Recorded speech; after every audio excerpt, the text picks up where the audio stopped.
is Cindy Speaker. I have with me today Attorney David Daggett of Daggett, Shuler Attorneys at Law. And Hi, David, how are Cindy. you doing? I'm doing great, Cindy. How are you? I'm doing great. Always good to talk to you. Yes, yes. Well, David, we're going to talk about life insurance today, and let's just start at the very beginning. What exactly is life insurance? Well, life insurance, I mean, we all kind of know the basics. I like to define life insurance as a promise, just like any other insurance policy. Your homeowner's insurance, your automobile insurance, any insurance you have, it's a promise that if something goes wrong, the insurance company's going to pay. Life insurance is the promise that if the insured person dies, the life insurance is going to pay. So many people, maybe most people, have some form of life insurance to cover themselves.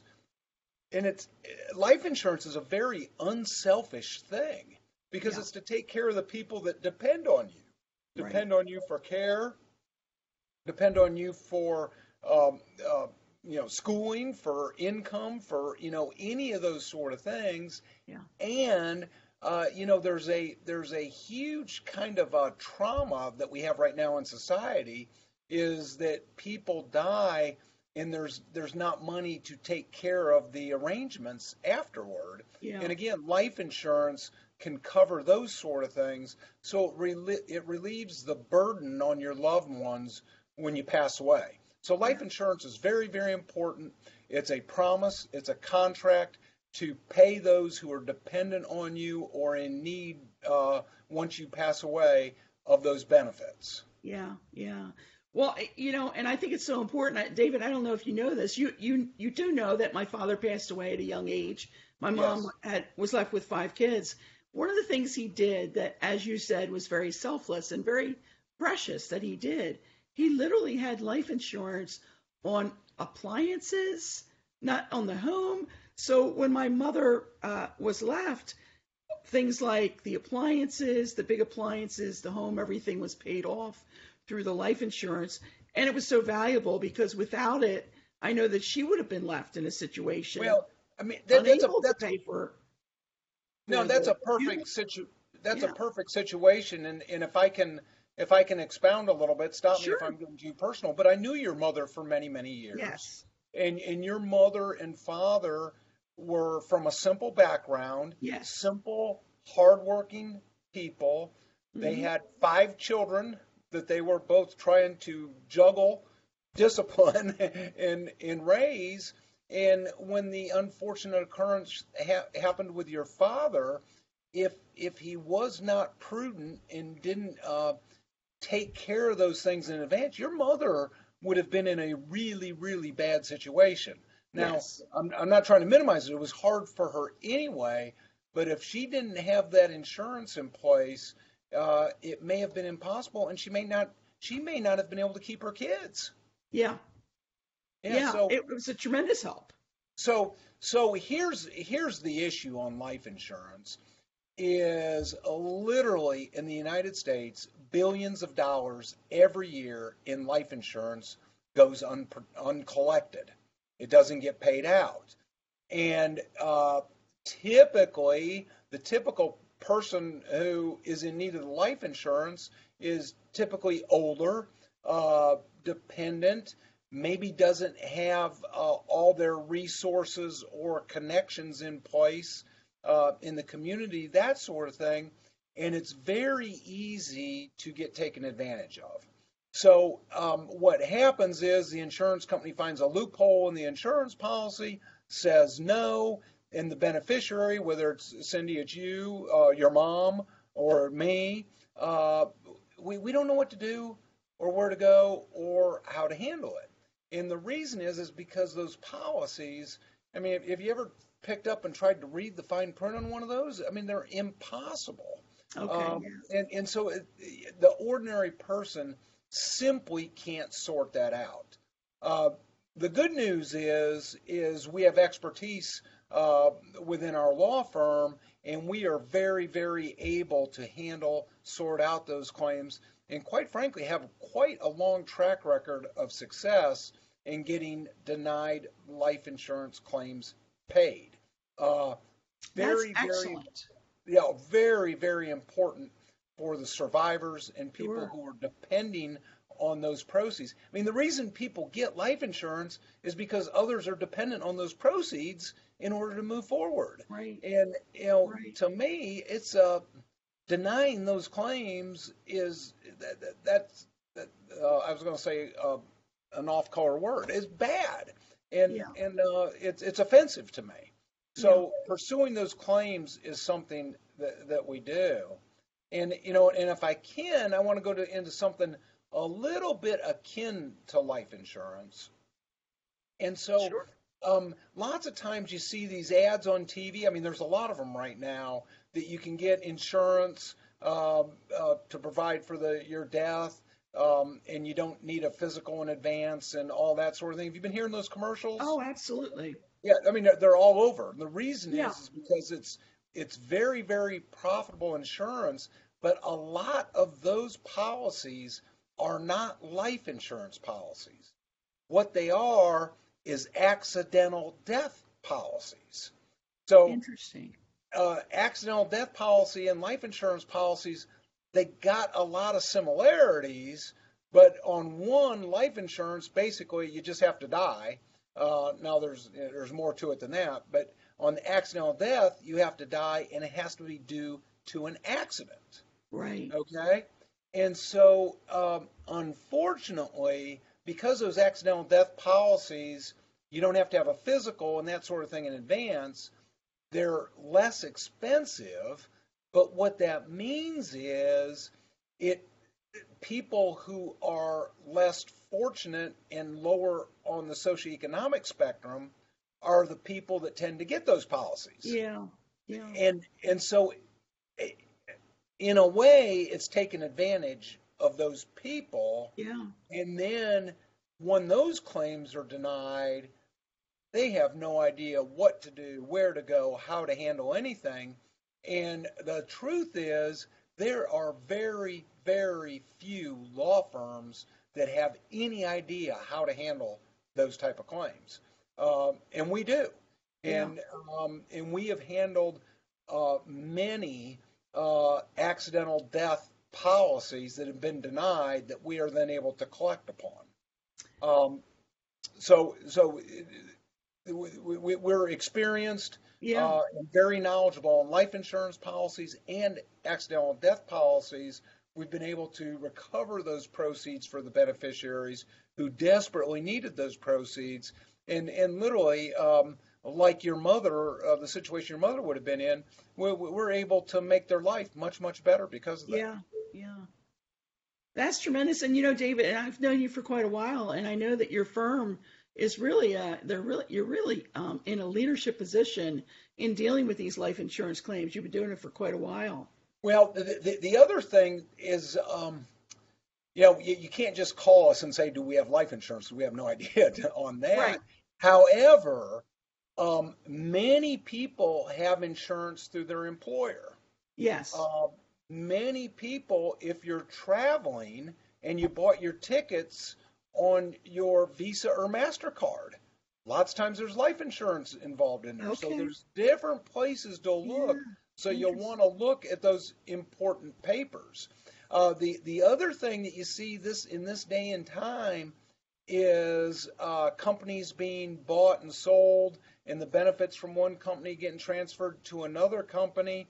We've handled a number of cases, and by a number, I mean I'm not talking hundreds, but more than two or three, where employee benefits get transferred from company to company, and in the process, unbeknownst to the worker, the transfer of the life insurance paperwork or death benefits paperwork gets horsed up along the way.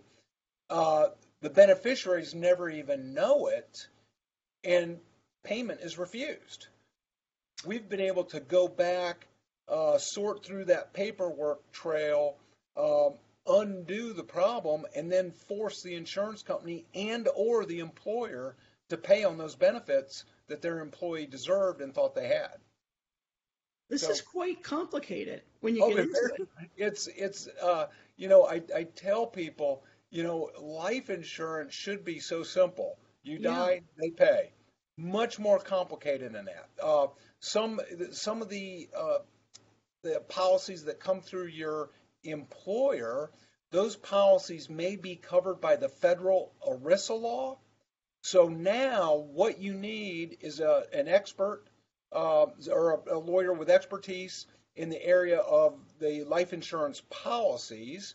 You need a lawyer with expertise in the area of ERISA benefits, and ERISA is an acronym for a long federal law and statute, and you need somebody who's capable of trying cases in federal court. And I'm just telling you right now, you can look around, you're not going to find law firms, very many of them, that have those capabilities. right. We have them. Okay. And in fact, we just concluded a case, and times gets away from me in my old age, but in the last 6 weeks of a life insurance case through an employer that was denied, and through our insurance expertise, our ERISA expertise, and our federal trial expertise, we were able to get them to pay the entire amount. So, Fantastic. oh, Fantastic. absolutely, absolutely. Wow. But again, it's complicated. And if you Yeah. don't believe me, start calling around law firms and say, do you have life insurance expertise? And by the way, do you also have federal ERISA expertise? And do you also have federal court trial expertise? And Yeah. you would have a very hard time finding another law firm that has those three areas covered. David, it's very interesting that you have such expertise in this area. How did that come about? Because it's not real typical. You know this, I am so proud of our team of 9 lawyers who are just off the charts. Yeah. Every single one of them is distinguished in their own right. I'm the weak link in the chain of these folks. I mean, they I are don't know really, about that. really, really good. And Yeah. just and a lot of the lawyers have been with our firm for a very, very long time, and we've got. And Catherine will correct me if I'm wrong, but we've got 1, 2, 3, 4, 5, at least 5 lawyers who've been together more than 20 years, Wow. which is a long, long time for a That's team to be tremendous. together. And Yes. so we've worked together on these cases, and Yeah. it's very easy for us. It's very fluid for us, and the good news is it results in very positive results for clients, Yeah. and that's what we're trying to do. Yeah. Yeah. David, what are some of the obstacles that people run into? You mentioned a few, but are there other common obstacles that you see happening? Well, the common obstacles are sorting through the paperwork, Yeah. uh, getting stiff-armed by the insurance company and not knowing where to go, and the employment insurance policies through your employer is you have to go down a path, and lots of times it's like walking on stones through a garden. Sometimes the weeds grow over and you can't figure out where the next stone is. Yeah. There's lots of weeds in these cases. We know how to sort our way through the path, get to the next stone, and keep moving until we can get the issues resolved. Yeah. The biggest obstacle is the beneficiary doesn't know what to do. They just they don't know, and huge obstacle, they don't have any idea who to call. Yeah. I mean, if you just get on the phone and call somebody, they're not going to have any idea how to pursue that claim in many times. So, and that's a huge obstacle, knowing who to call and who can help you figure these problems out. And that's what they are. They're compound, complex problems that we're pretty good at figuring out. Yeah. So let me ask you this. If someone, because it's interesting, the things that you've talked about, some of these things are just not common knowledge. For instance, the one that you talked about with, if you suppose you purchase a ticket with a MasterCard and there's life insurance on that, and not something people would commonly know. So my question is, if someone has a significant other, someone or family member, a loved one that passes away, would it make sense for them to call you and say, I don't know if there's life insurance or not? Or they can run the facts by us, and we can tell them where to look. Where to look. Perfect. Yeah. But, some of those, we don't have a crystal ball. So you can't just call us and say, is there life insurance? Yeah. If you call us and say, my parents died on a trip, is there anything I should be looking into? Well, yes. How did they buy their tickets? Discovery card. Well, good. We need to get this Discovery card contract and take a look at that. Were they on business at the time? Were they employed? Does the employer have benefits? Does mom or dad or sister or brother, in the old days, everybody used to keep their important papers in an old cigar box that was hidden somewhere in the house. Where do they keep their important papers? And go look through those. Yeah. Look through there when you get your last MasterCard receipt or Visa card receipt. Look through that receipt and see, if there's any hints in there that may help open some doors. So we know the questions to ask, but we have to have a starting point. We have to have more than somebody died. Sure. And what I think what you did is you just gave us that starting point by saying some of the common places that people should consider and look. So if you are in a situation as you're listening where this is relevant to you, rerun this and take a few notes. These are the places to look. David just kind of went through them. And if there is a potential claim, if you are concerned that this may be relevant for you in a specific way, then give the firm a call. Yeah, if the loved one was employed, you can look at their last pay stub where it has the deductions, and sometimes there'll be a deduction on there that will give a hint that they're paying for some coverage somewhere. Or you can call the Human Resources Department at the employer and ask, what's in the standard benefits package. Yeah. Well, David, if someone does the legwork, thinks there's reason to believe possibly there is a policy, how can they reach out to you? Well, they can go to our website, daggett.shulerlaw.com. There's actually a place you can click for life insurance claims. Oh, excellent. So you can learn a little bit more, or give us a call at 336-724-1234. Very good. This is a difficult topic, but a very important one. Oh, very, very important. And particularly, if you've got people who are really dependent on those proceeds, a widow, a widower, children, it's absolutely critical that you look into it and pursue those claims. Yeah. Yep. Well, David, thanks for being with us again. Thank you, Cindy. It's always good to be with you. Absolutely. To those of you watching either live or by replay, thank you for being with us today, and we'll talk to you again soon. Bye now.